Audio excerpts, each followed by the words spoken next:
Cher, très cher les cartes bancaires, au moins pour certaines. C'est ce que révèle l'enquête du comparateur choisirmabanque.com pour Le Parisien aujourd'hui en France. Il faut savoir que le coût de la carte représente en moyenne la moitié des frais bancaires, Dominique Ezoé. L'enquête a passé au crible les tarifs des cartes bancaires de 130 établissements différents. N'ont été prises en compte que les cartes Visa ou Mastercard à débit immédiat et qui ne sont pas incluses dans un forfait, c'est-à-dire qui sont facturées séparément, ce qui concerne environ 8,5 millions de clients. Alors les tarifs des cartes sont très variables. La cotisation annuelle coûte en moyenne 37 €, mais les prix vont de 0 à 45 €.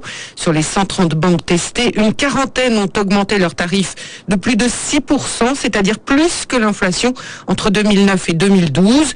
Le record est détenu par Copabank, la banque en ligne du crédit coopératif, qui affiche plus 40%, suivi de ELCL, la banque en ligne de l'ancien Crédit Lyonnais, du Crédit Agricole de Brie-Picardie et du Crédit Mutuel Maine-Anjou Basse-Normandie. Alors cela dit, quelques tarifs baissent et on trouve aussi des cartes gratuites. Oui, quelques caisses régionales de la Banque Populaire et du Crédit Agricole ont revu leur prix à la baisse, mais leurs tarifs restent dans la moyenne.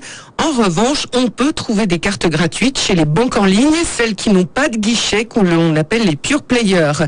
La carte est gratuite à vie chez Boursorama Banque, Fortuneo et ING, mais il y a souvent des conditions, comme par exemple le dépôt d'un minimum sur le compte ou d'un montant minimum de paiement réalisé chaque année. C'est dit, merci.